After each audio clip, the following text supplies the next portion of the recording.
أشهد أن لا إله إلا الله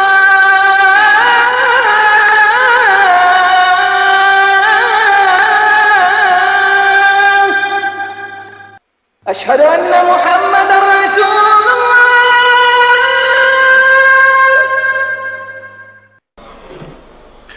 الحمد لله نحمده ونستعينه ونستغفره ونعوذ بالله من شرور أنفسنا ومن سيئات أعمالنا من يهده الله فلا مضل له ومن يضلل فلا هادي له أشهد أن لا إله إلا الله وحده لا شريك له وأشهد أن محمدا عبده ورسوله اللهم صل وسلم وبارك على نبيك ورسولك محمد وعلى آله وأصحابه ومن تبعهم بإحسان إلى يوم الدين سبحانك لا علم لنا إلا ما علمتنا إنك أنت العليم الحكيم رب اشرح لي صدري ويسر لي أمري واحلل عقدة من لساني يفقه قولي கண்ணியத்திற்குரியவர்களே, அல்லாஹ்விடத்திலே எனக்காகவும் உங்களுக்காகவும் பயன் தரக்கூடிய இல்மையும் அல்லாஹுவை பயப்படக்கூடிய உள்ளத்தையும் ஏற்றுக்கொள்ளப்பட்ட நல்ல அமலையும் வேண்டியவனாக ஆரம்பம் செய்கிறேன். நம்முடைய இந்த அமர்வு சஹீஹுல் புகாரியிலிருந்து கிதாபு தௌஹீத் என்ற அத்தியாயத்தின் அமர்வாகும்.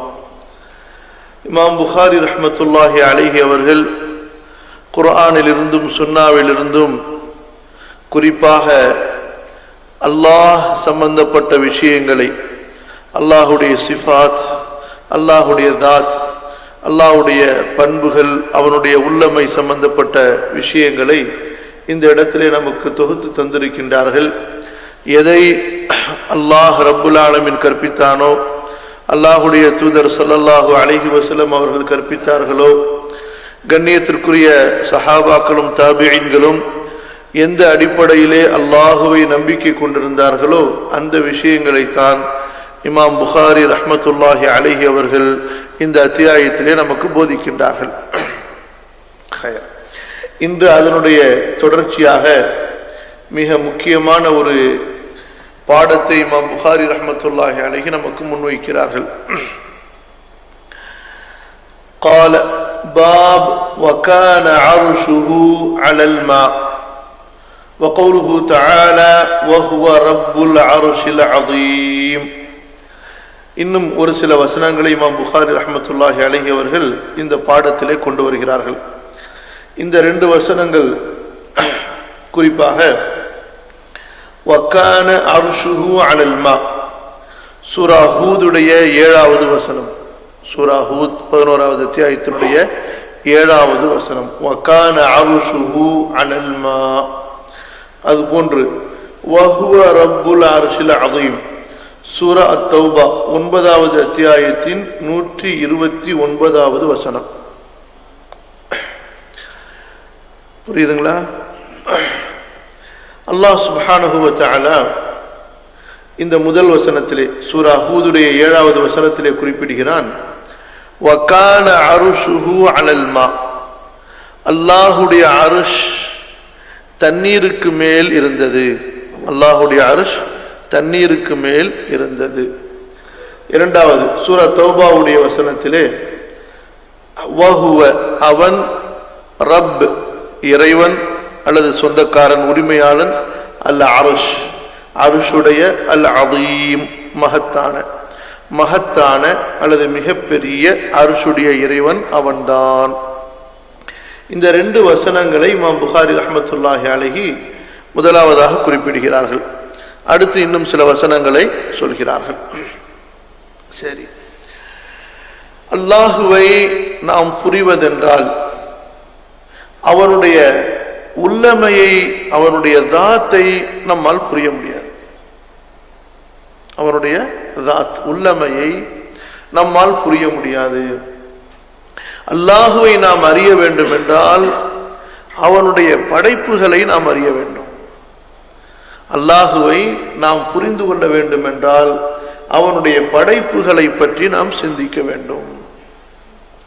படைப்பின் வல்லமையை பார்த்து படைக்கப்பட்ட வஸ்துக்களுடைய அந்த பிரம்மாண்டத்தை பார்த்து படைக்கப்பட்ட பொருட்களுடைய அந்த கம்பீரத்தை பார்த்து அதனுடைய உயர்வை தோற்றத்தை பார்த்து படைத்தவன் எப்பேற்பட்ட கம்பீரமுடையவன், கண்ணியமுடையவன், மகத்துவமுடையவன் என்பதை நாம் கொஞ்சம் புரியலாம்.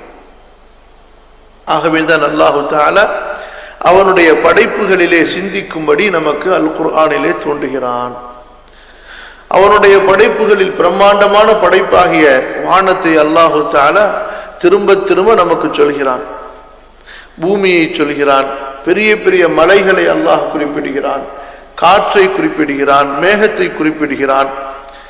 அதுபோன்று வானவர்களை பற்றி அல்லாஹு தஆலா குறிப்பிடுகிறான். இப்படி பிரம்மாண்டமான படைப்புகளை பற்றி அல்லாஹ் ரப்புல் ஆலமீன் குறிப்பிட்டு, மனிதனே இவ்வளவு பெரிய பிரம்மாண்டமான, நீ அதிசயிக்கக்கூடிய, நீ வியக்கக்கூடிய, நீ ஆச்சரியப்படக்கூடிய, நீ பார்த்து திகைத்து நிற்கக்கூடிய இந்த படைப்புகளை எல்லாம் நான் படைத்திருக்கிறேனே, அப்படி என்றால் இந்த படைப்புகளை படைத்த நான் எவ்வளவு பெரியவன், இப்பேற்பட்ட வல்லமை உடையவனாக இருப்பேன் என்று நீ கொஞ்சம் சிந்தித்து பார்க்க வேண்டாமா? மாலக்கும் லா தர்ஜூன லில்லாஹி வகாரா வகத் ஹலகக்கும் அத்வாரா. அல்லாஹ்வை நீங்கள் பயப்பட மாட்டீர்களா? அவன் உங்களை எப்படி பல பிரிவுகளாக படைத்திருக்கிறான், வானத்தை அடுக்கடுக்காக படைத்திருக்கிறான், பூமியை விரிப்பாக உங்களுக்கு படைத்திருக்கிறான், அதிலே உங்களுக்கு பாதைகளை அமைத்து கொடுத்திருக்கிறான். இப்படி அல்லாஹு தஆலா படைப்புகளை பற்றி குறிப்பிட்டு படைத்த இறைவனுடைய அந்த வல்லமையை நீங்கள் புரிய வேண்டும். படைப்புகளின் வல்லமையை, படைப்புகளின் ஆற்றலை, படைப்புகளின் பிரம்மாண்டமான வியக்கத்தக்க தோற்றத்தை பார்த்து நீங்கள் சிந்திக்கும் போது, அந்த படைக்கப்பட்ட அமைப்பின் அற்புதமான அந்த நிலையை நீங்கள் பார்த்து சிந்திக்கும் போது, படைத்தவன் எப்பேற்பட்ட ஞானமுடையவன், எப்பேற்பட்ட திறமை உடையவன், ஆழ்ந்த அறிவுடையவன், அவனுடைய அறிவு எவ்வளவு தீர்க்கமானது, நுட்பமானது என்பதை நீங்கள் புரிய வேண்டும். சரி, இப்ப கண்ணியத்திற்குரியவர்களே, அல்லாஹுடைய படைப்பில் இரண்டு வகை இருக்கின்றன. ஒன்று நாம் பார்ப்பவை, மற்றொன்று நாம் பார்க்க முடியாதவை. அல்லாஹுடைய படைப்பு இரண்டு வகையாக இருக்கிறது. ஒன்று நம்மால் நாம் பார்ப்பவை, நம்மால் பார்க்க முடியும், மற்றொன்று நம்மால் அதை பார்க்க முடியாது. பார்க்க முடியாத படைப்புகளிலே சில படைப்புகள் உணரலாம், காற்றை போல, இன்னும் நிறைய விஷயங்களை போல. இன்னும் பல விஷயங்கள் இருக்கின்றன, அந்த படைப்பை இந்த துன்யாவிலே நாம் பார்க்கவே முடியாது. அந்த படைப்பை இந்த துன்யாவிலே நாம் பார்க்கவே முடியாது. அதற்குரிய ஆற்றல் நம்மிடத்தில் இல்லை, நம்முடைய கண்ணிலும் இல்லை, நமது அறிவிலும் இல்லை. பிரம்மாண்டமான பல படைப்புகளை படைத்து அந்த படைப்புகளை நாம் காணும்படியும் அமைத்திருக்கிறான். பெரிய மலையை போல, பெரிய மேகத்தை போல, பெரிய கடலை போல, பெரிய வானத்தை போல பல படைப்புகளை, பிரம்மாண்டமான பல படைப்புகளை அல்லாஹு தஆலா படைத்து மனிதனுடைய அறிவுக்கு அப்பாற்பட்டு, மனிதனுடைய பார்வைக்கு அப்பாற்பட்டும் வைத்திருக்கிறான். அப்படிப்பட்ட பிரம்மாண்டமான படைப்புகளில் ஒன்றுதான் அல்லாஹுடைய அர்ஷ் என்ற அந்த படைப்பு. அல்லாஹுடைய படைப்பில் அர்ஷ் என்ற படைப்பு. இந்த படைப்பை அல்லாஹு தஆலா மிக பிரம்மாண்டமாக படைத்திருக்கிறான். சாதாரணமாக அல்ல, மிக பிரம்மாண்டமாக படைத்திருக்கிறான். இந்த படைப்பை இது எனக்கு சொந்தமானது என்று அவன் சொந்தம் கொண்டாடுகிறான். இந்த படைப்பு எனக்கு சொந்தமானது, நான் இதற்கு மேல் உயர்ந்திருக்கிறேன், நான் இந்த படைப்புடைய அதிபதியாக இருக்கிறேன் என்று அல்லாஹ் ரப்புல் ஆலமீன் கூறி பெருமைப்படுகிறான். தன்னை அவன் புகழ்ந்து கொள்கிறான். இந்த படைப்போடு அல்லாஹ்வை சேர்த்து கூறி, ரப்புல் அர்ஷில் அதீம், யா ரப்புல் அர்ஷில் அதீம், மகத்தான அர்ஷின் அதிபதியே என்று நாம் அவனை புகழ்ந்து அழைக்க வேண்டும் என்றும் அல்லாஹ் விரும்புகிறான். புரிகிறதா? சரி, என்ன இங்கே பல விஷயங்களை நாம் கவனிக்க வேண்டும் என்றால், ஒரு மன்னனுடைய அந்த ஆட்சிக்கு உட்பட்ட நிலம், அந்த பகுதி எவ்வளவு பெரியதாக இருக்கிறதோ அந்த அளவுக்கு அவன் பெரிய மன்னன். ஒரு சிறிய பகுதியை ஆளக்கூடியவனை சிறிய மன்னன் என்று சொல்வார்கள். பெரிய நிலப்பரப்பை ஆளக்கூடியவர்களை பெரிய சக்கரவர்த்தி, பெரிய மன்னர் என்றெல்லாம் சொல்வார்கள். கண்ணியத்திற்குரியவர்களே, இவர்கள் பெரிய சக்கரவர்த்தி என்றோ மன்னர் என்றோ யாரையெல்லாம் அழைக்கிறார்களோ அவர்களுக்கு சொந்தமான பூமி பெயரளவில் தான் சொந்தமான பூமியை தவிர உண்மையில் அவர்களுக்கு நிரந்தரமாக சொந்தமானதல்ல. அவர்கள் பிறப்பதற்கு முன்பு வேறு யாருக்கோ சொந்தமாக இருந்தது. அவர்கள் இறந்ததற்கு பிறகு வேறு யாருக்கோ சொந்தமானதாக அது மாறிவிடும். அதுவும் அவர்களுடைய ஆட்சி, அவர்களுடைய அரசாங்கம், நாடு என்று சொன்னாலும் சரி, அதில் குறிப்பிட்ட இடங்கள் தான் அவர்களுக்கு சொந்தமாக இருக்கும்.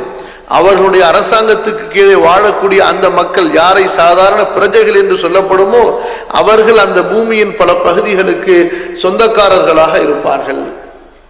இப்படித்தான் உலக மன்னர்களின் பலவீனமான சொந்தம் கொண்டாடுதலும் உரிமை கொண்டாடுதலும் ஆட்சி அதிகாரமும்.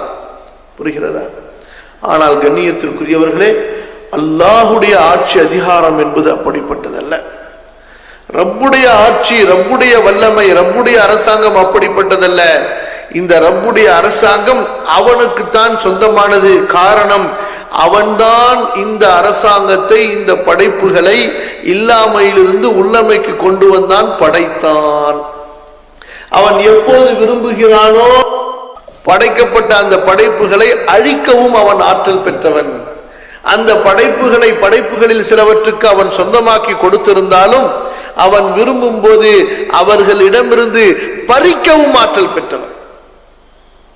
எப்போது நாடுகிறானோ அவன் அந்த படைப்புகளிடமிருந்து அந்த பொருட்களை அவன் பறித்தும் கொள்வான். யாராவது கேட்க முடியுமா? இன்னா நஹ்னு நரிசுல் அர்த வ மன் அலைஹா, நாம் தான் இந்த பூமிக்கும் இந்த பூமியின் மேல் உள்ள எல்லோருக்கும் சொந்தக்காரர்கள், வாரிசுதாரர்கள். எல்லா வாரிசுகளும் அழிந்து விடுவார்கள், அல்லாஹ் அழியாத வாரிசு. ஒரு வாரிசிலிருந்து இன்னொரு வாரிசாக ஆகுவார். ஆனால் அல்லாஹ்விடமிருந்து யாரும் அவருடைய ஆட்சி அதிகாரத்தை பிடுங்க முடியாது. அப்ப அல்லாஹு தஆலா வானத்தில் அவனது ஆட்சி அமைத்திருக்கிறான், பூமியிலே அவனது ஆட்சி அமைத்திருக்கிறான். அவன் படைத்த படைப்புகள் அனைத்திலும் அவனது ஆட்சி அமைத்திருக்கக்கூடிய அந்த ரப் சுப்ஹானஹு வ தஆலா, நாம் பார்க்கின்ற இந்த முதல் வானம், அதற்கு மேல் 7 பூமியை விடவும் இந்த முதல் வானத்தை விடவும் பெரிய இன்னொரு வானத்தை படைத்தான், 2வது வானம் என்று. பிறகு அந்த 2 வானங்களுக்கு மேலாக 7 பூமியை விட 2 வானங்களை விட விசாலமான 3வது ஒரு வானத்தை படைத்தான். பிறகு அதற்கு மேலே அதைவிட பெரிய ஒரு வானத்தை 4வது வானமாக படைத்தான். பிறகு அதற்கு மேல் அதைவிட பெரியதாக 5வது வானத்தை படைத்தான். பிறகு அதற்கு மேல் அதைவிட பெரியதாக 6வது வானத்தை படைத்தான். பிறகு அதற்கு மேல் அதைவிட பெரியதாக 7வது வானத்தை படைத்தான். பிறகு அதற்கு மேல் பெரியதாக அவனுடைய குர்சி, எதிலே அவன் தனது பாதத்தை வைத்திருக்கிறானோ அந்த குர்சியை படைத்தான். அந்த குர்சிக்கு மேலே அவன் அருஷ் என்ற ஒரு பிரம்மாண்டமான கட்டிலை படைத்திருக்கிறான். அந்த கட்டிலுக்கு மேல் அவன் உயர்ந்திருக்கிறான். அருஷ் என்றால் அதற்கு தமிழிலே கட்டில் என்று சொல்லப்படும். அருஷ் என்பதற்கு என்ன பொருள்? கட்டில் என்று சொல்லப்படும். பிரம்மாண்டமான கட்டிலை அல்லாஹ் படைத்திருக்கிறான். அந்த கட்டில் எப்படிப்பட்டது? 7 வானங்கள், குர்சி, 7 பூமிகள், இதில் உள்ள அத்தனை படைப்புகளும் அருஷோடு ஒப்பிட்டு பார்க்கும் பொழுது ஒரு பெரிய பாலைவன மைதானத்திலே போடப்பட்டிருக்கிற ஒரு சிறிய மோதிரத்தை போன்றுதான். இப்படி எல்லா பிரபஞ்சத்தை விட அந்த அர்ஷ் பெரியது. அந்த அர்ஷுக்கு மேல் அல்லாஹ் உயர்ந்திருக்கிறான் என்றால், அர்ஷுக்கு மேல் அல்லாஹ் உயர்ந்திருக்கிறார் என்றால் அவனுடைய தகுதிக்கு ஏற்ப அந்த அர்ஷை படைத்த அந்த இரட்சகன் எவ்வளவு பெரியவனாக இருப்பான். அந்த பிரம்மாண்டமான அந்த அர்ஷை உருவத்தை படைத்த அல்லாஹு தஆலா எவ்வளவு பிரம்மாண்டமானவனாக இருப்பான். புரிகிறதா? அப்ப இங்கே நாம் என்ன பல விஷயங்களை ஒன்றன் பின் ஒன்றாக கற்றுக்கொள்ள இருக்கிறோம் என்றால், அல்லாஹுடைய படைப்புகளில் மிகப்பெரிய பிரம்மாண்டமான கண்ணியத்திற்குரிய ஒரு படைப்பு இருக்கிறது. அந்த படைப்புக்கு அர்ஷ் என்று சொல்லப்படும். அர்ஷ் என்றால் கட்டில், அதற்கு மேல் அல்லாஹ் உயர்ந்திருக்கிறான். சரியா? முதலாவது விஷயம். சரி, இந்த அர்ஷ் என்பதை பற்றி குர்ஆனிலே பல இடங்களில் இந்த அர்ஷ் என்ற வார்த்தை பயன்படுத்தப்படுகிறது. முதலாவது வசனத்திலே அல்லாஹ் சொல்கிறான், வகான அர்ஷுஹு அலல் மா, அவனுடைய அர்ஷ் தண்ணீருக்கு மேல் இருந்தது. அவனுடைய அர்ஷ் தண்ணீருக்கு மேல் இருந்தது. சரி, இப்ப இந்த வசனத்திலே குறிப்பாக நாம் இரண்டு விஷயங்களை பார்க்க இருக்கிறோம். ஒன்று, அர்ஷ் என்றால் என்ன, அது தண்ணீருக்கு மேல் இருந்தது என்றால் அதனுடைய பொருள் என்ன. சரி, அர்ஷ் என்பதற்கு அகராதியிலே, அரபி அந்த மொழி அகராதியிலே பல அர்த்தங்கள் சொல்லப்பட்டிருக்கின்றன. அதில் மிக முக்கியமான அர்த்தம், மன்னர் விசேஷமாக தனக்கு ஏற்பாடு செய்து கொள்ளக்கூடிய அந்த கட்டிலுக்கு அர்ஷ் என்று சொல்லப்படும். சூரா அன்-நம்லிலே அல்லாஹு தஆலா அந்த சபா நாட்டு அரசியை பற்றி, அந்த சபா நாட்டு அந்த பெண் மன்னரை பற்றி அல்லாஹ் சுப்ஹானஹு வ தஆலா குறிப்பிடும் போது அந்த ஹுத்ஹுத் பறவை குறிப்பிடுவதாக, வலஹா அர்ஷுன் அதீம் வஊதியத் மின் குல்லி ஷை வலஹா அர்ஷுன் அதீம், அவளுக்கு எல்லாம் கொடுக்கப்பட்டிருந்தது, அவளிடத்திலே மிகப்பெரிய ஒரு கட்டிலும், ஆட்சி புரியக்கூடிய ஒரு கட்டிலும் இருந்தது என்று அல்லாஹ் ரப்புல் ஆலமீன் குறிப்பிடுகிறார். இப்படி மன்னர்கள் தாங்கள் எதன் மீது அமருகிறார்களோ, உட்கார்ந்திருக்கிறார்களோ, அந்த ஒரு பிரம்மாண்டமான ஒரு கட்டிலுக்கு அர்ஷ் என்று அரபியிலே சொல்லப்படும். இன்னொரு அர்த்தம், அர்ஷ் என்பதற்கு வீட்டினுடைய முகட்டுக்கும் அர்ஷ் என்று சொல்லப்படும். அப்ப இந்த இரண்டு அர்த்தங்களிலும் குர்ஆனிலே பயன்படுத்தப்பட்டிருக்கிறது. அவு கல்லதி மர்ர அலா கரியத்தின் வஹிய காவியத்துன் அலா உரூஷிஹா, அர்ஷ் என்பதனுடைய பன்மை. பல ஒரு ஊரை கடந்து சென்ற மனிதரை நபியே நீங்கள் கேள்விப்படவில்லையா? அந்த ஊருடைய கட்டடங்கள் எல்லாம் அதனுடைய முகடுகளின் மீது அப்படியே சாய்ந்து விழுந்து கிடந்தன. அப்ப அர்ஷ் என்பதற்கு முகடு என்றும் கூறலாம், அல்லது கட்டில் என்றும் கூறலாம். அப்ப முகடு என்று கூறினால் என்ன பொருள்?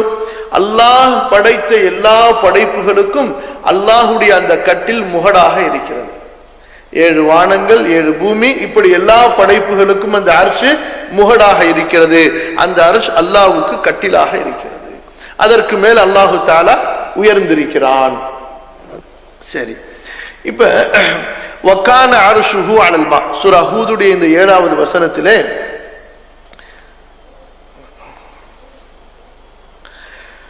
அல்லாஹ் சொல்கிறான், என்னுடைய அர்ஷ் தண்ணீருக்கு மேல் இருந்தது. என்னுடைய அர்ஷ் தண்ணீருக்கு மேல் இருந்தது. இதற்கு என்ன விளக்கம்? இமாம் இப்னு ஜரீர் அத்-தபரி ரஹ்மத்துல்லாஹி அலைஹி தஃப்சீர் கலையினுடைய மிகப்பெரிய மார்க்க அறிஞர் சொல்கிறார்கள், வகான அர்ஷுஹு அலல் மாஇ قبل أن يخلق السماوات والأرض وما فيهن. அல்லாஹுடைய அர்ஷ் தண்ணீருக்கு மேல் இருந்தது. எப்போது என்றால் 7 வானங்களையும் 7 பூமிகளையும் அவற்றில் உள்ள படைப்புகளையும் அல்லாஹ் படைப்பதற்கு முன்பாக. சரியா? இங்கே கொஞ்சம் நிறுத்தி கொண்டு முக்கியமா ஒரு நிகழ்கால ஒரு பிரச்சனையை உங்களுக்கு கொஞ்சம் புரிய வச்சுட்டு நம்ம திரும்ப தொடருவோம்.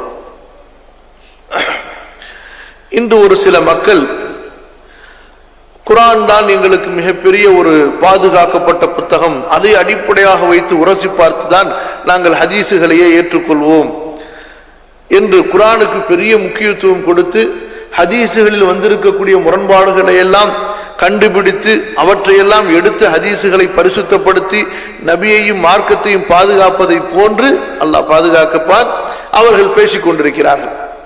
ஆனால் உண்மையிலேயே அவர்கள் மார்க்கத்தை பாதுகாக்க நினைக்கவில்லை, மார்க்கத்தை பாழாக்கத்தான் முயற்சி செய்து கொண்டிருக்கிறார்கள்.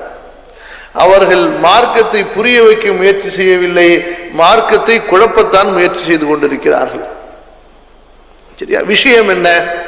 பிரச்சனை என்னவென்றால், சஹீஹ் முஸ்லிமிலே, புகாரிக்கு அடுத்த அந்தஸ்திலே உள்ள மிகச்சிறந்த சஹீஹான ஹதீஸுகளை கொண்ட நூல் சஹீஹ் முஸ்லிம், நீங்கள் எல்லாம் கேள்விப்பட்டிருக்கலாம்.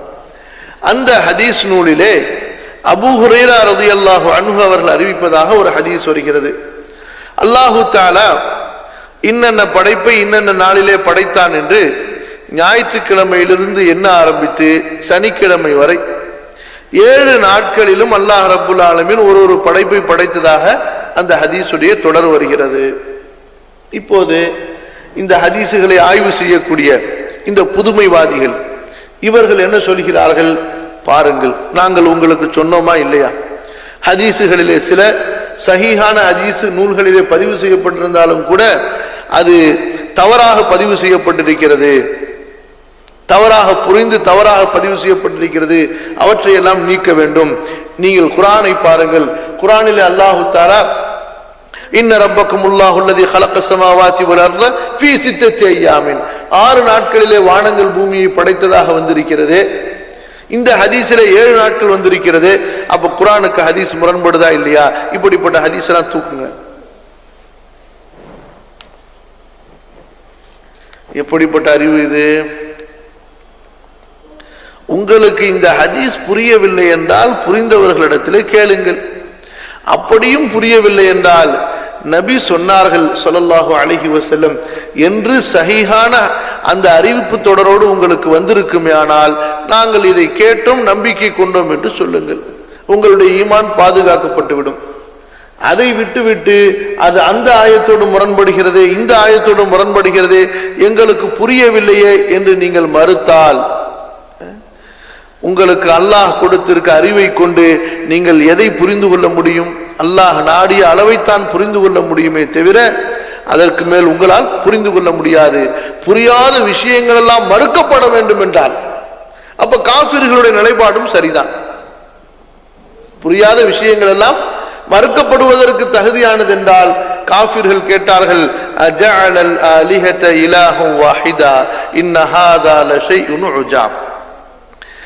360 கடவுள் இருந்தே எங்களுக்கு தேவைகளை நிறைவேற்ற முடியலையே, 360 கடவுள்கள் இருந்தே எங்கள் தேவைகள் நிறைவேற்றப்பட முடியாமல் நாங்கள் கஷ்டப்பட்டு கொண்டிருக்க எந்த கடவுளும் கிடையாது, எல்லா கடவுளையும் சேர்த்து ஒரே கடவுள்ல கொண்டு வந்து இவர் நிறுத்துகிறாரே, இது எவ்வளவு ஒரு ஆச்சரியமான விஷயமாக இருக்கிறது.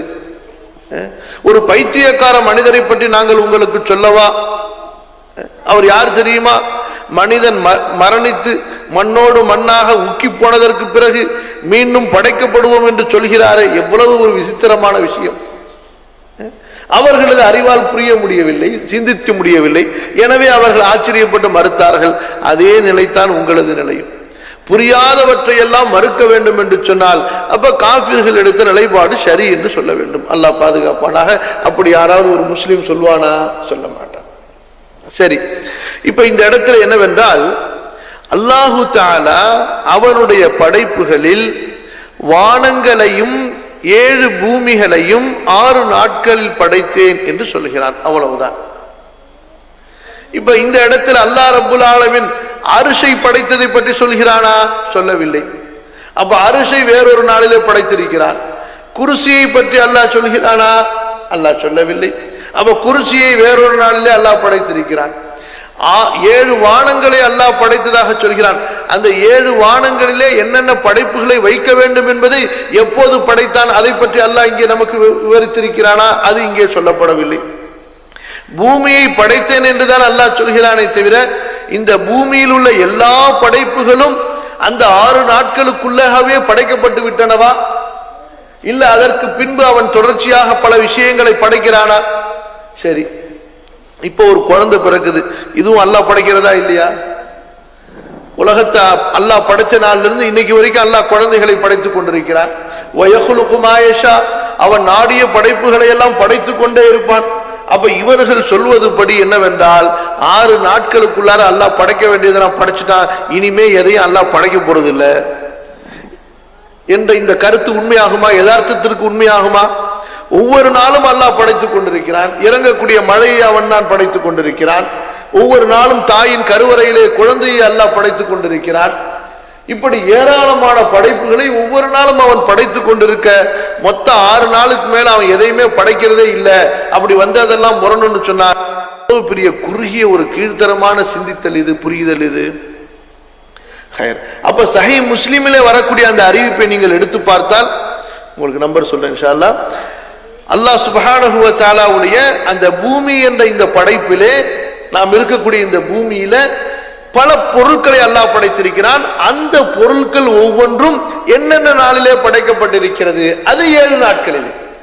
வானம் பூமி 6 நாட்களிலே படைக்கப்பட்டு விட்டது, முடிந்து விட்டது. அது குர்ஆன்ல சொன்ன மாதிரி படைக்கப்பட்ட இந்த பூமியிலே அல்லாஹ் ரப்புல் ஆலமீன் அதற்கு பிறகு மலையை போன்று மரத்தை போன்று இன்னும் நிறைய படைப்புகளை படைக்கிறான். அதை பற்றித்தான் அல்லாஹ்வுடைய தூதர் ஸல்லல்லாஹு அலைஹி வஸல்லமுடைய அந்த ஹதீஸிலே 7 நாட்கள் எண்ணப்பட்டிருக்கிறது. புரியுதா? அப்ப ஹதீஸிற்கும் குர்ஆனுடைய வசனத்திற்கும் இடையிலே எந்த முரண்பாடும் கிடையாது. அப்ப அதே போலதான் அதனுடைய தொடர்ச்சி இருக்கின்ற காரணத்தால் தான் உங்களுக்கு நான் இதை கூறினேன். இப்ப அந்த ஆயத்தை வைத்துக் கொண்டு அப்ப அரிஷும் 6 நாள்ல படைக்கப்பட்டுச்சுன்னு சொல்லுவாங்களா யாராவது? இல்லை. அரிஷ் என்பது அல்லாஹ் ரப்புல் ஆலமீன் எப்போது படைத்தான் அதை பற்றிய செய்தி நமக்கு சொல்லப்படவில்லை. அல்லாஹு தஆலா முதலாவதாக படைத்தது அல் கலம் என்று வருகிறது. அந்த கலமுக்கு சொன்னா நீ எழுது.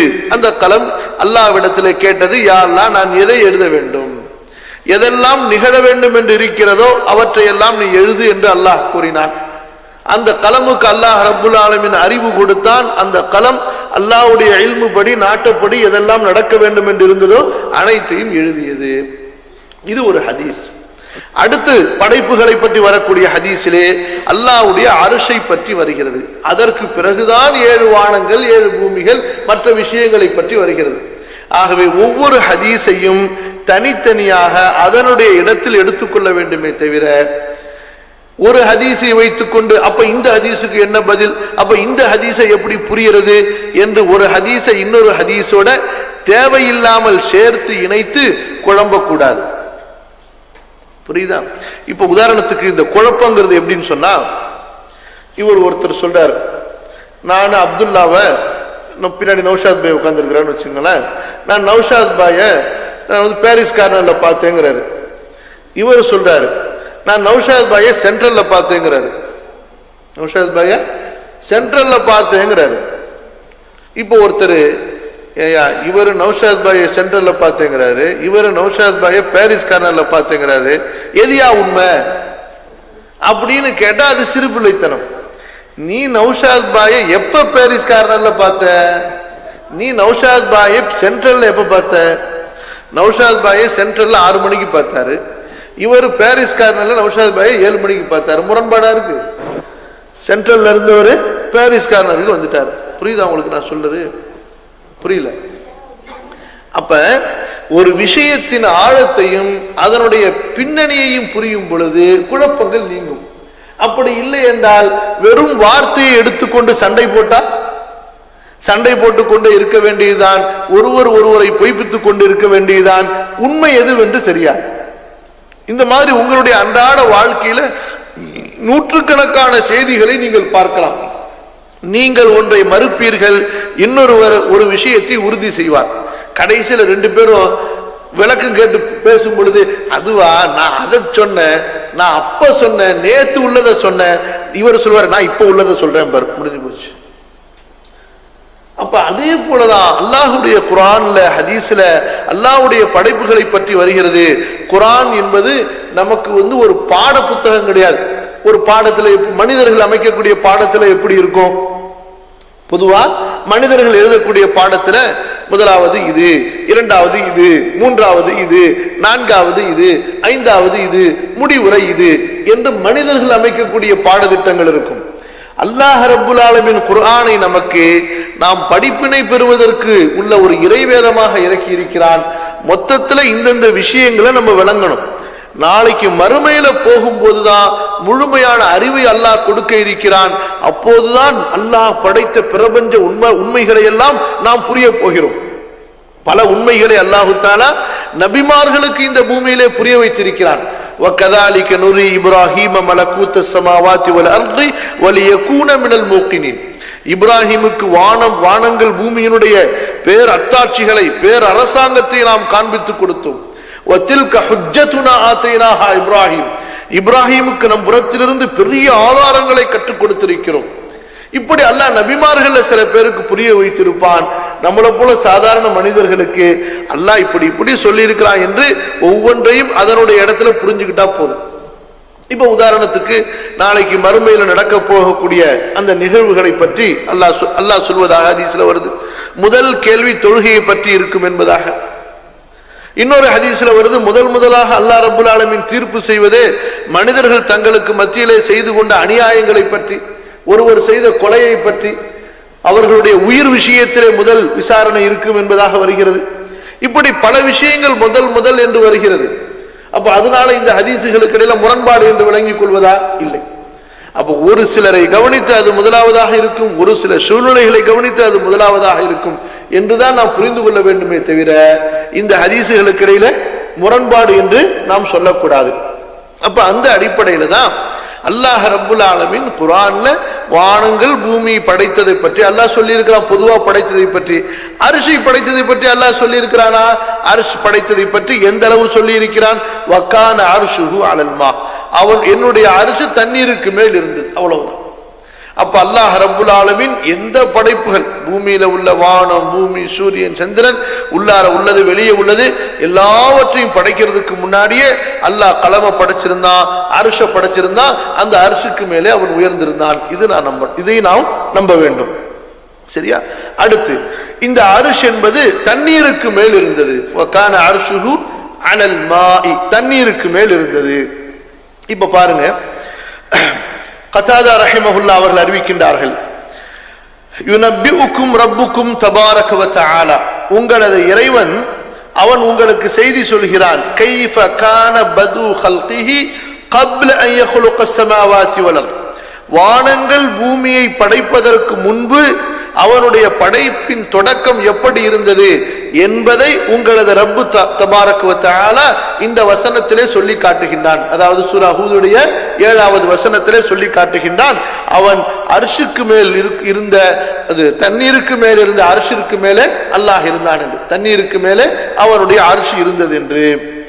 சரி, இப்ப அபு ரசீன் என்ற அந்த நபித்தோழர் அறிவிக்கக்கூடிய அந்த ஹதீஸ்ல அவங்க கேட்கிறாங்க, குல்து யா ரசூலல்லாஹ் ஐன கான ரப்புனா قبل ان يخلق خلقه, நம்முடைய ரப்பு எங்கே இருந்தான் படைப்புகளை படைப்பதற்கு முன்பாக? அப்ப இந்த கேள்வி சஹாபாக்களிடத்திலே சகஜமான ஒரு கேள்வியாக இருந்தது, ஈமான் சம்பந்தப்பட்ட கேள்வியாகவும் இருந்தது என்பதை நாம் புரிய வேண்டும். நமது ரப்பு எங்கே இருக்கிறான், எங்கே இருந்தான்? இப்ப ரசூலுல்லாஹி ஸல்லல்லாஹு அலைஹி வஸல்லம் இடத்துல ஒரு பெண் இஸ்லாமை ஏற்றுக்கொள்ள வரும் பொழுது அவளுடைய இஸ்லாம் உண்மையில் உறுதியாக தெளிவாக இருக்கிறதா என்பதை சோதிப்பதற்கு அந்த பெண்ணிடத்திலே ரசூலுல்லாஹி ஸல்லல்லாஹு அலைஹி வஸல்லம் கேட்டார்கள், அல்லாஹ் எங்கே என்று. ஃபஅஷாரத் இல ஸமா, வானத்தை நோக்கி அந்த பெண் இஷாரா செய்தால், சைக்கினை செய்தால், நபி ஸல்லல்லாஹு அலைஹி வஸல்லம் அந்த பெண்ணை மூமின் என்று ஏற்றுக்கொண்டார்கள். தன்னை பற்றி யார் என்று கேட்டார்கள், ரசூலுல்லாஹ் என்று அந்த பெண் சாட்சி கூறினார்கள். நபி ஸல்லல்லாஹு அலைஹி வஸல்லம் அந்த பெண்ணை மூமினாக ஏற்றுக்கொண்டார்கள். புரியுதா? அப்ப இந்த சஹாபி கேக்குறாங்க, நமது ரப்பு எங்கே இருந்தான்னு சொல்லிட்டு. இந்த கேள்வி தவறான கேள்வியா இருந்தா இப்புல்லா நீ கேட்கலாமா, இப்புல்லா நீ சிந்திக்கலாமா அப்படின்னு ரசூல் ஸல்லல்லாஹு அலைஹி வஸல்லம் அங்கே சொல்லி இருப்பார்களா இல்லையா? கண்டிப்பாக சொல்லி இருப்பார். இன்று தங்களைத்தாமே அஹ்லுஸ் சுன்னத் வல் ஜமாத் என்று சொல்பவர்கள், தங்களைத்தான் அப்படியே சஹாபாக்கள் வழியில வர சொல்லக்கூடிய பல மதுஹபை சார்ந்த மக்கள் என்ன சொல்கிறார்கள், இப்படி கேள்வி கேட்கிறதே தப்புன்னு சொல்றாங்க. இப்படி கேள்வி, அல்லாஹ் எங்கே இருக்கிறான் என்று கேள்வி கேட்க கூடாதான். அப்ப இந்த ஒரு அவர்களுடைய கூற்று மிகப்பெரிய தவறு என்பதை நாம் இந்த இடத்திலே புரிகிறோம். ஏன்? சஹாபி கேட்கும் போது ரசூல் ஸல்லல்லாஹு அலைஹி வஸல்லம் அதற்கு அடுத்து அழகா பதில் சொல்றாங்களே தவிர அந்த கேள்வியை தவறு என்று சொல்லவில்லை. அதே போல நபியே ஒரு மனிதனுடைய ஈமானை சரிபார்ப்பதற்கு இந்த கேள்வியைத்தான் கேட்டும் இருக்கிறார்கள். சரி, அப்ப அந்த அபு ரசீன் அல் அகீலி என்ற அந்த நபித்தோழர் நபியிடத்தில் கேட்டபோது, ஐன கான ரப்புனா, நமது இறைவன் எங்கே இருந்தான் அல்லாஹ்வின் தூதரே, قبل ان يخلق خلقه, தனது படைப்புகளை எல்லாம் படைப்பதற்கு முன்பாக.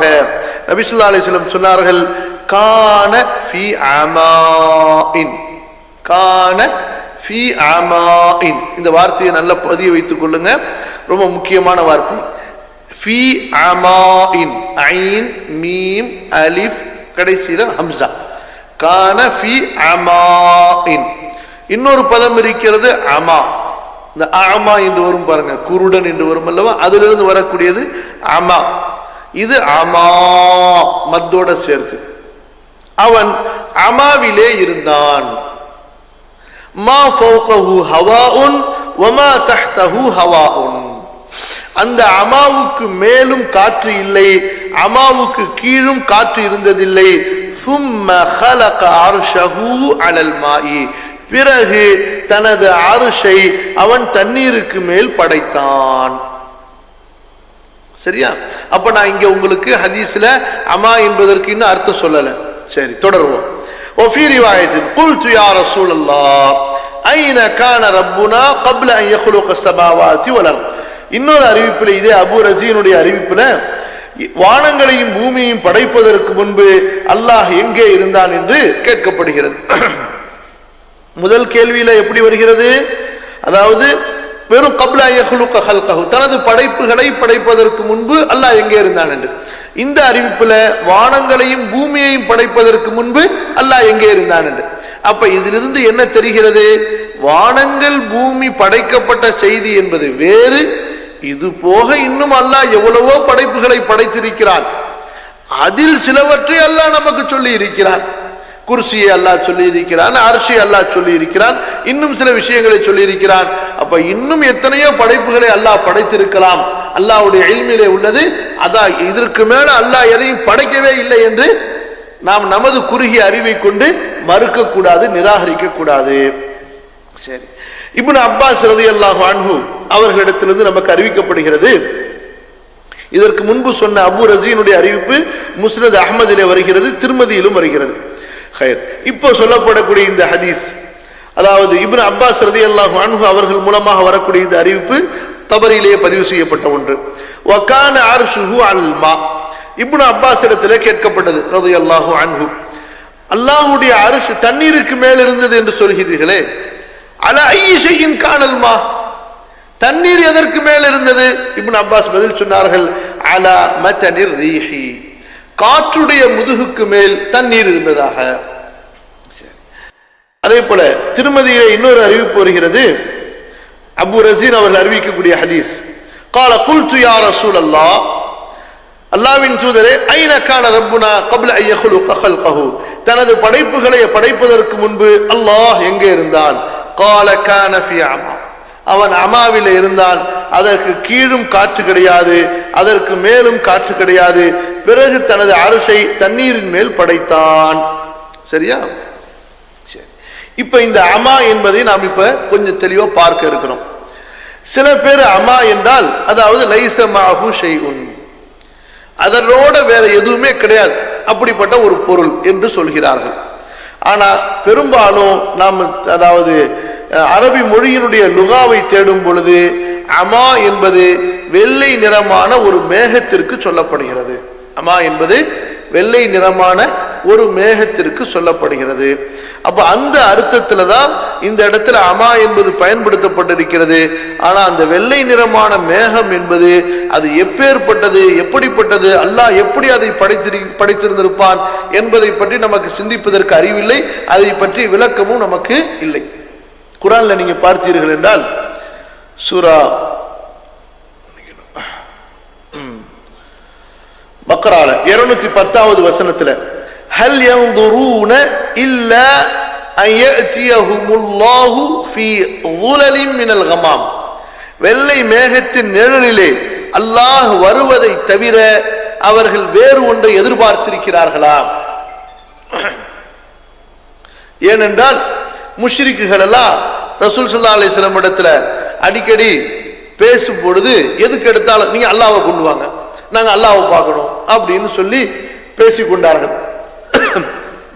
அப்ப அல்லாஹ் ரப்புல் ஆலமீன் அவர்களுக்கு சொன்னான், இவர்கள் என்ன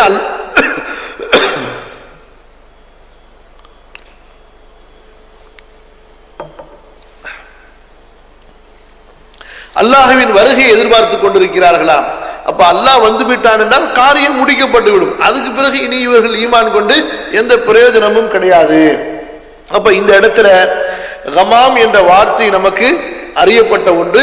அதே போலதான் இந்த அமா என்ற வார்த்தை நமக்கு பயன்படுத்தப்படுகிறது. இப்ப யஸீத் இப்னு ஹாரூன் என்ற மார்க்க அறிஞர்கள் அறிவிப்பதை போன்று, அதாவது லைஸ மஅல்லாஹி ஷைஉன் கான வலம் யகுன் மஅஹு ஷைஉன். திருமதியுடைய அறிவிப்புல வருது, இவங்க அறிவிக்கக்கூடியது அல்லாஹ் இருந்தான், அல்லாஹ்வோடு எதுவும் இருக்கவில்லை. கான வலம் யகுன் மஅஹு ஷைஉன், அவன் இருந்தான், அவனோடு எதுவும் இருக்கவில்லை. அப்ப அல்லாஹு தஆலா படைப்புகளுக்கு அப்பாற்பட்டவன், அவன்தான் முதலாம் அவன். அதற்கு அடுத்து தான் அல்லாஹ் ரப்புல் ஆலமீன் கலமை படைக்கிறான், அரிஷை படைக்கிறான். அந்த அரிஷ் ஆனது தண்ணீரோடு சேர்ந்து படைக்கப்பட்ட போன்று நமக்கு அந்த வார்த்தையை பார்க்கும்போது தெரிகிறது. ஏனென்றால் அரிஷ் எங்கே இருந்தது என்றால் தண்ணீருக்கு மேல் இருந்தது. அப்ப அரிஷிற்கு கீழே அல்லாஹ் ரப்புல் ஆலமீன் தண்ணீரை வைத்திருக்கிறான், அந்த தண்ணீருக்கு மேலே அல்லாஹு தஆலா அரிஷை அமைத்திருக்கிறான். சரியா? இப்ப இந்த அரிஷ் அல்லாஹ் ரப்புல் ஆலமீன் அமைத்த இந்த அரிஷ் என்பது முதலாவதாக தண்ணீருக்கு மேல் இருந்தது. அதற்கு பிறகு அல்லாஹ் சுப்ஹானஹு வ தஆலா 7 வானங்களை பூமியை படைக்கும் போது அதிலிருந்து அல்லாஹு தஆலா அரிஷை பிரித்து 7 வானங்களுக்கு மேலாக குர்சியை அமைத்து பிறகு அதற்கும் மேலாக அவன் அரிஷை அமைத்தான். இந்த அரிஷ் அல்லாஹ் ரப்புல் ஆலமீன் படைத்த மிகப்பெரிய பிரம்மாண்டமான படைப்பு. புரியுதா? இப்ப அடுத்த வசனத்துக்கு நம்ம போறோம். வஹுவ ரப்புல் அர்ஷில் அதீம். அல்லாஹ் ரப்புல் ஆலமீன் மகத்தான அந்த அரிஷுக்கு சொந்தக்காரன், மிகப்பெரிய அரிஷுக்கு சொந்தக்காரன். இதுக்கு என்ன விளக்கம் என்றால், அல் மாலிகு லில் அர்ஷ், அந்த அரிஷுக்கே அவன் தான் உரிமையாளன். அல்லதி ஹுவ அக்பருல் மக்லூகாத், படைப்புகளிலேயே மிகப்பெரிய படைப்பு அந்த அர்ஷ் தான். வஅஸமுஹா, அல்லாஹ் படைத்த படைப்புகளில் மிக மகத்தான படைப்பு. வஹுவல் முத்தஸர்ரிஃபு ஃபீஹி, அந்த அர்ஷிலே அவன் தான் ஆதிக்கம் செலுத்துகிறான். வஹுவ அர்ஷுஹுல் லதி இஸ்தவா அலைஹி, அந்த அர்ஷின் மீதுதான் அவன் மேலே உயர்ந்திருக்கிறான். ஃபக்தாரஹு லிதாலிக, இந்த அர்ஷ் என்ற அந்த படைப்பை அல்லாஹு தஆலா தனக்காக தேர்ந்தெடுத்திருக்கிறான். எப்படி? அல்லாஹ் ரப்புல் ஆலமீன் தான் எல்லா படைப்புகளையும் படைத்தான். ஆனா அந்த படைப்புகளிலே தனக்காக சில படைப்புகளை விசேஷமாக ஆக்கி வைத்திருப்பான். இப்ப எல்லா மனிதர்களையும் அல்லாஹ் தான் படைச்சான். ஆனா அதே நேரத்தில் நபிமார்களை அல்லாஹ் அந்த மக்களிலிருந்து, மனிதர்களிலிருந்து அல்லாஹ் விசேஷமாக தனக்கு சொந்தமாக்கி இருக்கிறான். அதே போல பூமியில உள்ள எல்லா பகுதிகளையும் அல்லாஹ் தான் படைத்தான். ஆனா அந்த பகுதிகளிலேயே மக்கா என்பதை அல்லாஹ் ரப்புல் ஆலமீன் தனக்காக விசேஷமாக்கினான். முழு மக்காவை விசேஷமாக்கி அல்லாஹு தஆலா அதே நேரத்தில் அந்த காபத்துல்லா இருக்கக்கூடிய அந்த இடத்தை தனக்காக மேலும் விசேஷமாக ஆக்கினான். அதே போலதான் முதல் வானத்தை படைத்தான், 2வது படைத்தான், கடைசியில 7வது வானத்தை அல்லாஹ் தேர்ந்தெடுத்தான். அந்த 7வது வானத்திற்கு மேலாக அரிஷ் என்ற படைப்பை படைத்து அதை அல்லாஹ் ரப்புல் ஆலமீன் தனக்காக தேர்ந்தெடுத்தான். சரி, இப்படி அல்லாஹுவோடு இந்த அரிஷ் சம்பந்தப்படுத்தி சொல்லப்படுவது ரப்புல் அர்ஷ், அரிஷுடைய இறைவன். காபத்துல்லா, அல்லாஹுடைய காபா. ரசூலுல்லா, அல்லாஹ்வுடைய ரசூல். நபியுல்லா, அல்லாஹ்வுடைய நபி என்று இப்படி சொல்லப்படுவது, இதற்கு பேர் இலாஃபத்து தஷ்ரீஃப் என்று சொல்வார்கள். அதாவது அந்த பொருளை சிறப்புப்படுத்துவதற்காக அல்லாஹ் ரப்புல் ஆலமீன் அதை தன்னோடு சேர்த்து சொல்வது வழக்கம்.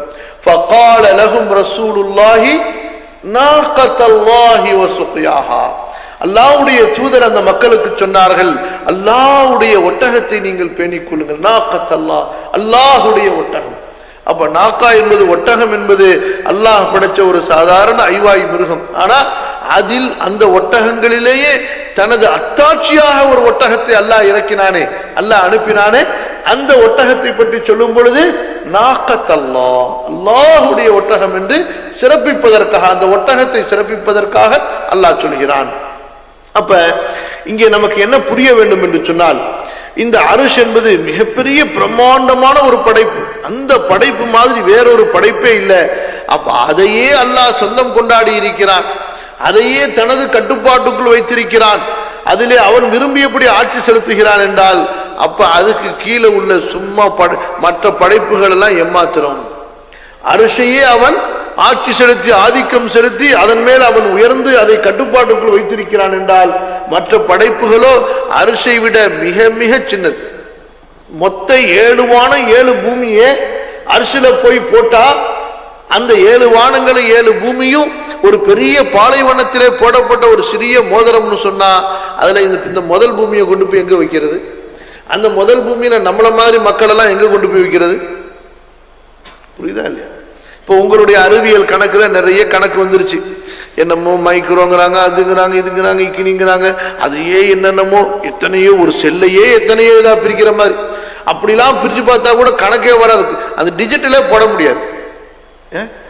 7 வானம் 7 பூமியே அரிசில போய் வைத்தால் ஒரு பெரிய பாலைவனத்துல, சின்ன வீட்டுக்குள்ளார இல்ல, பெரிய பாலைவனத்திலே போடப்பட்ட ஒரு சின்ன மோதிரம் போலன்னு சொன்னா 7 வானம். அதுல ஜிப்ரீல் அலைஹிஸ்ஸலாம் எவ்வளவு பெரிய படைப்பு, மீகாயில் எவ்வளவு பெரிய படைப்பு. சாதாரண ஒரு மலக்கே ஒரு நட்சத்திரத்தை கையால பிடிங்கிருவாரு. ஒரு நட்சத்திரம் ஒரு சூரியனை விட எத்தனையோ லட்சம் மடங்கு பெருசு. சூரியன் என்பது பூமியை விட வசிக்கக்கூடிய, நாம் வசிக்கக்கூடிய 7 கண்டங்களை உடைய அதுல உள்ள நதிகள், காறுகள், கடல்கள், மலைகள் உள்ள இந்த பூமியை விட சூரியன் எத்தனையோ மில்லியன் மடங்கு பெருசா? அதை விட எத்தனையோ மடங்கு பெருசு நட்சத்திரம். அந்த நட்சத்திரத்தை நம்ம சும்மா முட்டாயை தூக்கி பாக்கெட்ல போடுற மாதிரி மலக்கு கையில பறிச்சு கையில வச்சுப்பாரு. மலக்கு வானத்திலிருந்து பிடுங்கி கையில வச்சுப்பாருன்னு சொன்னா அந்த மலக்கு எப்பேற்பட்ட மலக்கு. அதை எடுத்து சைத்தான் அந்த மலக்கு எரிஞ்சாருன்னு சொன்னா இன்னொரு மலக்கு கேட்ச் பிடிச்சுப்பாரு. சுப்ஹானல்லாஹி ரப்பில் ஆலமீன்.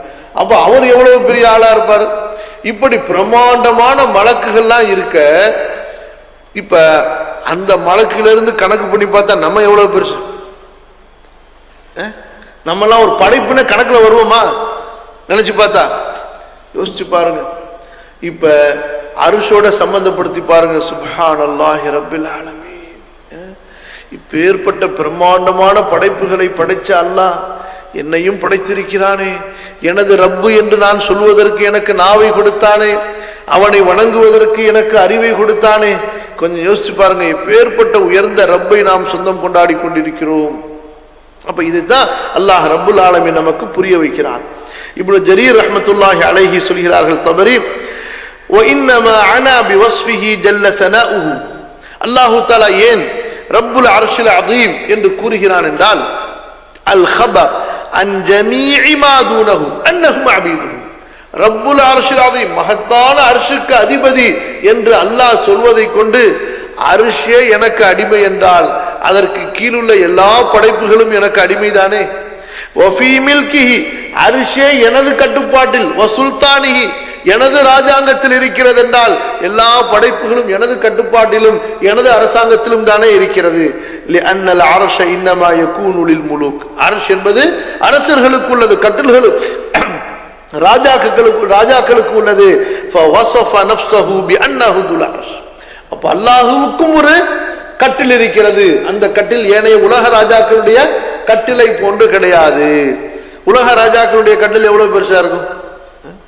எவ்வளவுதான் கட்டினாலும் எவ்வளவு பெருசா இருந்துற போது.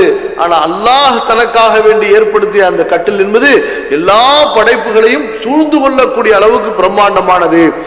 فوصف نفسه بأنه ذو العرش دون سائر خلقه. மற்ற படைப்புகளோடு சேர்த்து நான் அதாவது பல இடங்களில் ரப்பு சமாவாத் வானங்களின் இறைவன் என்று சொல்கிறான். இப்ப அர்ஷை பற்றி சொல்லும்போது ரப்புல் அர்ஷில் தனியா இதை மட்டும் அல்லாஹ் சொல்கிறான், நான் அர்ஷுடைய ரப்பாக இருக்கிறேன், அர்ஷுடைய அதிபதியாக இருக்கிறேன் என்று. அப்ப என்ன அர்த்தம்? அது அல்லாஹுடைய படைப்புகளிலேயே பெரிய ஒரு அத்தாட்சி. இது இங்க நம்ம பார்க்க முடியாது, மறுமையில இன்ஷா அல்லாஹ் அதற்கு கீழே தான் ஜன்னத்துல் ஃபிர்தௌஸ் இருக்கிறது, நம்ம பார்க்கலாம். அப்ப இதைத்தான் நம்ம ஆரம்பத்தில் சொன்னோம். அல்லாஹ் ரப்புல் ஆலமீன் பிரம்மாண்டமான படைப்புகளை படைத்திருக்கிறான். அந்த படைப்புகளில் சிலவற்றை நாம் காணும்படி வைத்திருக்கிறான், சிலவற்றை நாம் அல்லாஹ்வும் அல்லாஹ்வுடைய ரசூலும் அதனுடைய பிரம்மாண்டத்தை அவர்கள் குறிப்பிடுகிறார்கள் அல்லவா, அந்த பிரம்மாண்டமான அந்த வர்ணிப்பை கொண்டு நாம் நம்பிக்கை கொள்ளும்படி அல்லாஹ் வைத்திருக்கிறான். அப்போ ஒரு முஸ்லிம் அர்ஷ் என்பதை ஈமான் கொள்ள வேண்டும். அல்லாஹ்வுக்கு இப்படிப்பட்ட ஒரு பெரிய அர்ஷ் இருக்கிறது. அந்த அரிசை அல்லாஹ் ரப்புல் ஆலமீன் தனது கட்டுப்பாட்டிலே வைத்திருப்பது கொண்டு தனது படைப்புகளுக்கு, மனிதர்களுக்கு தனது வல்லமையை, மகிமையை உணர்த்துகிறான். இப்பேற்பட்ட அரிசையே படைச்ச நான் உன்னை படைக்கிறது எனக்கு சிரமமா? உனக்கு ரிஸ்க் கொடுக்கிறது எனக்கு சிரமமா? உன்னை பரிபாலிப்பது எனக்கு சிரமமா? இந்த பிரம்மாண்டமான அரிசையே நான் பார்த்து கொண்டிருக்கிறேன், கவனித்துக் கொண்டிருக்கிறேன் என்றா அதுல ஒரு சின்ன ஒரு படைப்பாகிய நீ உன்னை கவனிப்பது, உன்னை பரிபாலிப்பது, பார்ப்பது, உன்னை எனது கட்டுப்பாட்டுக்குள் அடக்கி வைப்பது எனக்கு சிரமமா? சிந்தித்து பார் மனிதனே, யோசிச்சு பாருங்க. இப்ப நமக்கு எறும்பை நசுக்கிறது எவ்வளவு ஈஸி, நமக்கு முன்னாடி ஓடுற ஒரு எறும்பை நசுக்கிறது எவ்வளவு ஈஸி. அல்லாவுக்கு சுப்ஹானல்லாஹ், அல்லாவுக்கு உதாரணம் சொல்ல முடியாது. அல்லாவுக்கு ஒண்ணுமே கிடையாது. நம்மளால ஒரு எறும்பு தான் அடிக்க முடியும். 3 எறும்பு இந்த பக்கம் ஒண்ணுச்சுன்னா நமக்கு மூளை குழம்பி போயிடும். என்ன ஒரு இடத்துல ஒரு எறும்பு ஓடுனா இப்படி தேடி பிடிச்சி அடிக்கலாம். உங்க சாப்பாட்டை திறந்தோன்னா 10 எறும்பு வருது, 20 எறும்பு இருக்கு. சில நேரத்தில் சாப்பாடு டிஃபனை திறந்துருப்பீங்க ஸ்கூல் படிக்கும் பொழுது, பார்த்தா எறும்பா இருக்கும். எந்த எறும்பு அடிக்கிறது உசு உசுன்னு சொல்லிட்டு கடைசியில சாப்பாட்டை தூக்கி போட்டு நீங்க ஓடிடுவீங்க, அதுக்கு அடிக்கிறது தாங்காம. ஆனா அல்லாஹ் அப்படி அல்ல. வலா யகாஃபு உக்பாஹா, யாரை தண்டிக்க வேண்டுமோ தண்டித்து முடிப்பான். யாரை பற்றியும் பயம் அல்லாஹ்வுக்கு இருக்காது. யாரை பார்த்தா அல்லாஹ் ஓடுனது கிடையாது. ஓடி இருக்கானா? யாரை பார்த்தா அல்லாஹ் ஓடுனது கிடையாது. وَكَأَيٍّ مِّن قَرْيَةٍ عَتَتْ عَنْ أَمْرِ رَبِّهَا وَرُسُلِهِ فَحَاسَبْنَاهَا حِسَابًا شَدِيدًا وَعَذَّبْنَاهَا عَذَابًا نُكْرًا. எனக்கும் எனது தூதர்களுக்கும் மாறு செய்த எத்தனை ஊர்களை நாம் விசாரித்திருக்கிறோம் தெரியுமா? அவற்றை சின்னாபின்னமாக்கி இருக்கிறோம் தெரியுமா? கடுமையான வேதனைகளை கொண்டு அவற்றை அழித்திருக்கிறோம் தெரியுமா? அல்லாஹ் அக்பர். யாராவது அல்லாஹ்ட்ட சண்டை போட முடியுமா? ஒரு சின்ன சுனாமியை நினைச்சு பாருங்க. உலகத்துல இன்றைக்கு அல்லாஹ்வுடைய அதாபுகள் தொடர்ந்து கொண்டே இருக்கிறது. பெரிய வல்லரசுன்னு சொல்றான், பெரிய வல்லரசுங்கிறான். அல்லாஹ் லேச பனியை கூட்டி காத்து அனுப்பிட்டான், சேர்த்து பனி புயல். எல்லாம் வீட்டுக்குள்ளாரே இருங்கடா, வெளியே போயிடாதீங்கடான்ட்டான். 4 நாளைக்கு கரண்ட் கட்டு, ஒன்னும் செய்ய முடியும், எந்த தொடர்பும் கிடையாது, எல்லாம் பட்டினி சாவு. வெளியே வந்துடாதீங்க, வந்தா சாவு. வெளியில இருக்கவன் வீட்டுக்கு போய் சேர முடியல, வீட்டுல இருக்கவன் வெளியே போக முடியல. அல்லாஹ் ரப்புல் ஆலமீனுடைய அந்த பிரம்மாண்டமான ஒரு காற்று, ஒரு பனி, ஒரு வெயில், ஒரு குளிர், பூமியினுடைய ஒரு ஆட்டம், மழையினுடைய டிகிரி எல்லாம் கூட்டிட்டான்னு வைத்துக் கொள்ளுங்க. நடந்துச்சா இல்லையா? அப்ப காஷ்மீர்ல என்னது உத்தரகண்டா, உத்தரகண்ட்ல கொஞ்சம் கூட்டினான் டிகிரியை. மிகாயிலுக்கு கொஞ்சம் கூட்டிருங்கன்ட்டான். முடிஞ்சு போச்சு. அடிச்சுக்கிட்டு பிச்சுக்கிட்டு ஓடுது. சுபஹானல்லாஹ், ஊர் ஊரா ஓடுது, ஊர் ஊரா ஓடுது. கடலுக்கு அல்லாஹ் சொன்னா, நீ என்ன இவ்வளவு நாளைக்கு இப்படி அடிச்சுக்கிட்டே இருக்கிறிய, கொஞ்சம் தூக்கி காட்டுவோம் அலைய, எவ்வளவு தூரம் தூக்குறேன்னு சொல்லிட்டு சும்மா தூக்கி காட்டுனா தூக்குனுச்சு. அவ்வளவுதான். ஜப்பானு காணா போச்சு, ஸ்ரீலங்கா காணா போச்சு, தமிழகத்தினுடைய தென்பகுதி காணா போச்சு. ஊடெல்லாம் ஓடுது. எப்படி நீங்க ஒரு வீட்டை உடைக்கிறதா இருந்தா 3 மாசம் ஆகும் பெரிய பெரிய பங்களாவெல்லாம் உடைக்கிறதுக்கு. சுப்ஹானல்லாஹி ரப்பில் ஆலமீன். ஊரே உடைஞ்சு ஓடுது, கட்ட கட்டையா ஓடுது. இந்தோனேஷியால வீடு வீடா ஓடுது, மரமரமா ஓடுது, காரா ஓடிக்கிட்டு இருக்கு. எப்படி யா அல்லாஹ். மனிதர்கள் தலை, அதாவது ரூஃப் மேல நடக்கிற மாதிரி அந்த ஆத்துல அடிச்சு ஓடக்கூடிய அந்த கட்டடங்கள் மேல நடந்து நடந்து தாவி தாவி ஓடிக்கிட்டு இருக்காங்க. சுப்ஹானல்லாஹி ரப்பில் ஆலமீன். நினைத்து பாருங்க. சரி, அப்ப இப்னு கஸீர் ரஹ்மத்துல்லாஹி அலைஹி 2வது வசனம் நம்ம சூரா தௌபாவுடைய வகான அர்ஷுஹு அலல் மா என்பது சூரா ஹூதுடைய 7, அப்புறம் வஹுவ ரப்புல் அர்ஷில் அஸீம் சூரா தௌபாவுடைய 129. இப்னு கஸீர் ரஹ்மத்துல்லாஹி அலைஹி இந்த வசனத்திற்கு விளக்கம் சொல்கிறார்கள். வஹுவ ரப்புல் அர்ஷில் அஸீம் ஐ மாலிகு குல்லி ஷைஇன் வ காலிகுஹு. அர்ஷ் மட்டுமல்ல, எல்லா படைப்புகளையும் படைத்தவனும் அவன்தான், அதற்கு சொந்தக்காரனும் அவன்தான். ஏன்? லிஅன்னஹு ரப்புல் அர்ஷில் அஸீம், மகத்தான அர்ஷுக்கே அவன் சொந்தக்காரன். அல்லதீ ஹுவ ஸகஃபுல் மக்லூகாத் வ ஜமீஇல் மக்லூகாத் மினஸ் ஸமாவாத்தி வல் அர்தி வமா ஃபீஹிமா வமா பைனஹுமா தஹ்தல் அர்ஷி மக்ஹூரூன பிகுத்ரத்தில்லாஹ். என்ன சொல்கிறார்கள்?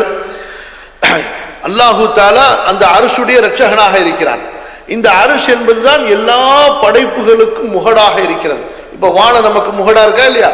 இப்ப இந்த 7 வானங்களுக்கு முகடு எது? அல்லாஹ் ரப்புல் ஆலமீன் அர்ஷாக ஆக்கி இருக்கிறான். இப்ப வானங்கள், பூமி, இந்த வானம் பூமியில உள்ள எல்லாம் சேர்த்து, அதுக்கு கீழே உள்ளது, மேல உள்ளது, நடுவுல உள்ளது, மொத்த அர்ஷுக்கு கீழே உள்ள எல்லாமே மக்ஹூரூன பிகுத்ரத்தில்லாஹ், அல்லாஹ்வுடைய வல்லமையால் அவர்கள் அடக்கப்பட்டு கொண்டிருக்கிறார்கள். அவர்கள் அல்லாஹ்வுடைய ஆற்றலால், அல்லாஹ்வுடைய வல்லமையால் அவர்கள் கட்டுப்படுத்தப்பட்டிருக்கிறார்கள். யாரும் அந்த கட்டுப்பாட்டை விட்டு நீங்க வெளியே போயிட முடியாது. வஇல்முஹு முஹீதும் பிகுல்லி ஷை, எல்லா விஷயங்களையும் எல்லா பொருட்களையும் அவனுடைய ஞானம் சூழ்ந்திருக்கிறது.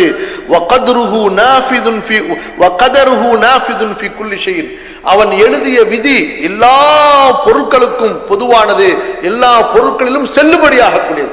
அவனுடைய விதியிலிருந்து எந்த ஒன்று விலகி தப்பிச்சு போக முடியாது. வஹுவ அலா குல்லி ஷைஇன் வக்கீல், அவன்தான் எல்லாவற்றுக்கும் பொறுப்பாளனாக இருக்கிறான்.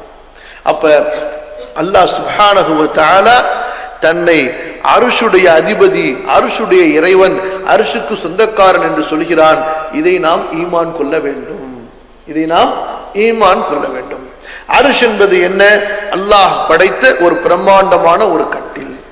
அந்த கட்டிலை அல்லாஹ் சுப்ஹானஹு வ தஆலா 7 வானங்களுக்கு மேலே குர்சிக்கு மேலாக படைத்திருக்கிறான். இந்த வான பூமிகளை படைப்பதற்கு முன்பாக அல்லாஹ் ரப்புல் ஆலமீன் தண்ணீருக்கு மேலாக அந்த அர்ஷை வைத்திருந்தான். தண்ணீருக்கு மேலாக அல்லாஹ் ரப்புல் ஆலமீன் அந்த அர்ஷை அமைத்திருந்தான். அப்ப அப்படிப்பட்ட அர்ஷுக்கு சொந்தக்காரன் என்று தன்னை அல்லாஹ் புகழ்கிறான். அடுத்துள்ள வசனங்கள்ல அந்த அர்ஷுக்கு மேலே அல்லாஹ் உயர்ந்திருக்கிறான் என்று வரக்கூடிய வசனங்களை நம்ம இன்ஷா அல்லாஹ் பார்ப்போம். அப்ப இந்த 2 வசனங்கள், அல்லாஹ் ரப்புல் ஆலமீன் தண்ணீருக்கு மேல் அர்ஷை அமைத்திருந்தான், பிறகு அர்ஷுக்கு சொந்தக்காரன் என்று அல்லாஹ் தன்னை புகழ்வதிலே மூமின்களாகிய நாம் பெற வேண்டிய படிப்பினை பாடம் என்னவென்றால், அர்ஷுடைய அந்த வல்லமையை அல்லாஹ் ரப்புல் ஆலமீன் கூறுவதை கொண்டு அந்த வல்லமையை புரிந்து அந்த அர்ஷை படைத்த இரட்சகன் எவ்வளவு பெரிய வல்லமை உடையவனாக இருப்பான், அர்ஷே அவனது கட்டுப்பாட்டுக்குள் இருக்கிறது என்றால் கண்டிப்பா சாதாரண படைப்பாகிய நான் விரும்பக்கூடிய விஷயங்களிலும் அல்லாஹ்வுக்கு கட்டுப்படக்கூடியவனாக நான் மாற வேண்டும் என்ற தன்மை மனிதனுக்குள் வர வேண்டும். இப்ப மனிதர்கள்ல ஒரு விஷயத்தை புரியுங்க, எல்லா படைப்பு மாதிரி மனிதர்களும் காஃபிரா இருந்தாலும் கூட அவனும் அல்லாஹ்வுக்கு கட்டுப்பட்டவன் தான். எந்த விதத்துல? விதியின் அடிப்படையிலே காஃபிரும் அல்லாஹ்வுக்கு கட்டுப்பட்டவன் தான். சரியா? அந்த விஷயத்துல யாருமே அல்லாஹ்வுடைய கட்டுப்பாட்டை மீறி போக முடியாது. கண்ணாலதான் பார்க்கணும்னா காஃபிரும் கண்ணாலதான் பார்த்தாகணும். இல்ல நான் கண்ணால பார்க்க மாட்டேன், காதால பார்ப்பேன்னு காஃபிரால தனியா மாத்திக்க முடியாது. காதை கண்ணாகவும் கண்ணை காதாகவும் மாத்திக்க முடியாது. வாயை மூக்காவும் மூக்க வாயாவும் மாற்ற முடியுமா? மாற்ற முடியாது. உள்ளார செரிமான சிஸ்டத்தை ஏதாவது மாற்ற முடியுமா? இல்ல நான் இனிமேல் சோறு அரிசிலாம் சாப்பிட மாட்டேன், நான் கல்லா சாப்பிடுவேன் அப்படின்னு மாத்திக்க முடியுமா? மாத்திக்க முடியாது. நான் இனிமேல் சுவாசிக்கவே மாட்டேன், காற்றே இல்லாம நான் வாழ போறேன் அப்படின்னு சொல்லிட்டு மூக்க பொத்திக்க முடியுமா? பொத்திக்க எங்களுக்கு என்ன இருக்கு? என்ன? அப்ப பல விஷயங்கள் விதியின் அடிப்படையில் அல்லாஹ் அமைச்சதுல எல்லா படைப்புகளும் அல்லாஹ்வுக்கு கட்டுப்படுகின்றன. அந்த கட்டுப்படுதல் என்பது அதிலிருந்து படைப்புகள் மீற முடியாத கட்டுப்பாடு. அல்லாஹ் ரப்புல் ஆலமீன் சுய அறிவையும் சிந்தனையையும் விருப்பத்தையும் கொடுத்த மனிதர்களிடத்திலிருந்து ஒரு கட்டுப்பாட்டை விரும்புகிறான். அது என்ன தெரியுமா? அல்லாஹ் விரும்பிய விஷயங்களில் உனது விருப்பத்தை விட்டு அல்லாஹ்வுக்கு கட்டுப்படு. உனது விருப்பத்தை விட்டு அல்லாஹ்வுக்கு கட்டுப்படு. உனக்கு 2 விருப்பங்களை கொடுத்து அந்த 2 விருப்பங்களில் ஒன்றை ஹலாலாக ஆக்கி மற்றொன்றை ஹராமாக ஆக்கி ஹலாலை செய், ஹராமான உனது விருப்பத்தை செய்யாதே. இது அல்லாஹ்வுக்கு கட்டுப்பாடு. இந்த கட்டுப்பாடு அல்லாஹ்வுக்கு பிடித்தமான கட்டுப்பாடு. இதற்கு அல்லாஹ் சொர்க்கத்தை தருகிறான். வானத்துக்கு எங்கேயாவது சொர்க்கம் இருக்கா? இல்ல. பூமிக்கு எங்கேயாவது சொர்க்கம் இருக்கா? இல்ல. காற்றுக்கு சொர்க்கம் இருக்கிறதா? மழைக்கு சொர்க்கம் இருக்கிறதா? இல்லை. ஏனென்றால் இவையெல்லாம் அல்லாஹ்வின் ஏற்பாட்டின் அடிப்படையிலே விதியின் அடிப்படையிலே கட்டுப்படக்கூடியவை, வேற வழியே கிடையாது இவற்றுக்கு. ஆனால் அல்லாஹ் ரப்புல் ஆலமீன் மனிதர்களும் ஜின்களும் கட்டுப்படக்கூடிய அந்த கட்டுப்பாட்டுக்கு அவன் நற்கூலி தருகிறான். ஏன்? அவர்களுக்கு 2 விருப்பங்கள் இருந்தும் ஹராமான விருப்பங்களை விட்டார்கள் அல்லாஹ்வின் விருப்பத்திற்காக. அப்ப ஒரு மனிதன் இப்படிப்பட்ட ஒரு பெரிய அரசனை, அரசுக்கு சொந்தக்காரனான மிகப்பெரிய ஒரு ரப்பை அவன் வணங்கும் பொழுது அவனுடைய உள்ளம் எப்படி இருக்க வேண்டும்? அல்லாஹ் அக்பர், என்னுடைய ரப்பு யார் தெரியுமா? என்னுடைய இறைவன் யார் தெரியுமா?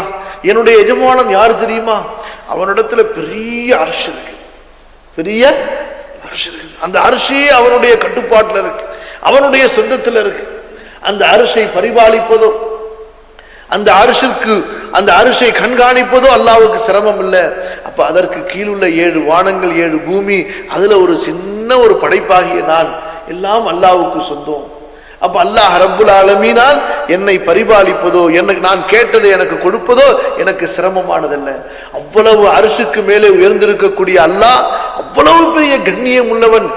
நான் அவனை வணங்கும் பொழுது என்னுடைய அடியானாக என்னை தேர்ந்தெடுத்துக் கொண்டு அந்த அரிசிற்கு கீழே உள்ள சொர்க்கத்திலே என்னை கொண்டு வந்து வைத்து அவனை நாளை மறுமையிலே பார்க்க செய்வான் என்றால் சுப்ஹானல்லாஹ், நினைத்து பாருங்கள்.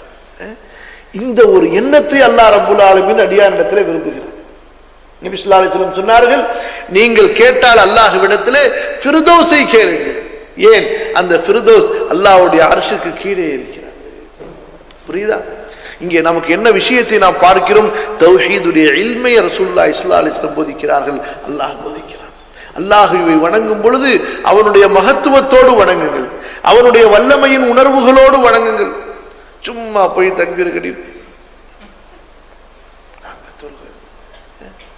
ரப்பை உணராமல், அல்லாஹ்வுடைய அந்த வல்லமையை புரியாமல் யாருக்கு முன்னால் நின்று நீ பேசுகிறாய், அப்பதான் பயம் வரும். ஏற்கனவே நான் உங்களுக்கு ஒரு உதாரணம் சொல்லி காட்டினேன். ஒரு பெரிய மேஜர் இருக்கிறார், ஒரு சின்ன பையன் 5 வயசு பையன் இருக்கிறார். அந்த மேஜருக்கு கீழே வேலை செய்யற இன்னொரு கேப்டன் ஒருத்தர் இருக்கிறாரு. இன்னொன்னு கழுத ஒண்ணு இருக்குது, இன்னொன்னு கழுத இருக்குது. கழுதைக்கு தெரியுமா பக்கத்துல ஒரு பெரிய போர் தளபதி இருக்கிறாருன்னு சொல்லிட்டு கத்ததான் செய்யும். ஏன் போர் தளபதி இருக்காரு கத்தாதுன்னு அதுக்கு ஏதாச்சும் விளங்குமா? அதுக்கு ஒண்ணு விளங்காது. சின்ன பையன் குண்டு விளையாண்டுட்டு இருப்பான், டேய் தளபதி நிக்கிறாரு விளையாடாதுன்னா தளபதி அவரையும் செஞ்சு விளையாட சொல்ல அப்படிமா. அவனுக்கு எதாச்சும் தெரியுமா? அவனுக்கு தெரியாது. அவருக்கு கீழே உள்ள கேப்டனுக்கு தான் தெரியும் தளபதினா யாரு. அவர் சொன்னாலே போதும், அப்படி இப்படின்னு பயந்துகிட்டு அப்படியே கூனி குறுகி, ஒண்ணுக்கு வந்தாலும் தெரியாது, 2க்கு வந்தாலும் தெரியாது, தெரியாது, அம்மா வந்தாலும் தெரியாது, பசித்தாலும் தெரியாது, நிப்பான். என்ன ரொம்ப நேரமா இல்ல இல்ல அல்லாஹ் அக்பர் சுப்ஹானல்லாஹ். ஏன் இந்த தளபதி எப்பேற்பட்ட தளபதி? இவருக்கு கீழே லட்ச ராணுவம் இருக்குது, கோடிகள் எவ்வளவு சிப்பாய் இருக்கிறாங்க, அதுக்கு போல பெரிய தளபதி. 4 பேர் இருந்தா, 40 பேர் இருந்தா, 400 பேர் இருந்தா, 4000 பேர் இருந்தா, 4 லட்சம் பேர் இருந்தா, 4 கோடி பேர் இருந்தா, 4 மில்லியன் இருந்தா, 4 பில்லியன் இருந்தா, வச்சு பாருங்க எவ்வளவு பெரிய வல்லரசு. அதை கொண்டுதானே வல்லரசு. அல்லாஹ் அக்பர். படைகளை கொண்டுதானே வல்லரசு, இருக்கிற ராணுவங்களை கொண்டுதானே வல்லரசு. அல்லாஹ் சொன்னா என்கிட்ட இருக்கிற ராணுவம் என்ன தெரியுமா? அரிஷே என்கிட்ட தான் இருக்கு. அல்லாஹ் என்ன சொல்கிறார்? அரிஷே என்னிடம் தான் இருக்கிறது மனிதா. அந்த அரிசிக்கு கீழே தான் நீனா இருக்கிற, ஒரு ராணுவமும் இருக்குது, நீ உருவாக்கின ஊரும் இருக்குது, அதுவும் நான் படைச்ச ஊரு, எல்லாம் என் கட்டுப்பாட்டிற்குள் இருக்கிறீர்கள். நினைச்சனா நசிக்கிடுவேன், நினைச்சனா புரட்டிடுவேன். சுப்ஹானல்லாஹ். அப்ப என்னுடைய ரப்பு, நான் நம்பிக்கை கொண்டிருக்கக்கூடிய அந்த மலிக்கின் நாஸ், குல் அஊது பிரப்பின் நாஸ், குல் அஊது பிரப்பின் நாஸ் மலிக்கின் நாஸ், நான் ஈமான் கொண்டிருக்கக்கூடிய அந்த அரசன் எப்படிப்பட்டவன் தெரியுமா? ரப்புல் அர்ஷில் அதீம், அவ்வளவு பெரிய அரிசுக்கு ரட்சகன்.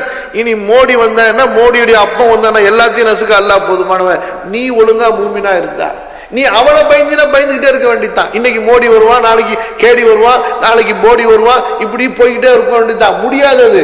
நீ அல்லாஹ்வை பயந்துட்டா போதும், அல்லாஹ் உன் சார்பா நிற்பான். அல்லாஹ் உன் சார்பா ஃபஸயக்ஃபீகஹுமுல்லாஹ். நபியே, அவர்களிடமிருந்து உம்மை பாதுகாப்பதற்கு அல்லாஹ் போதுமானவன்.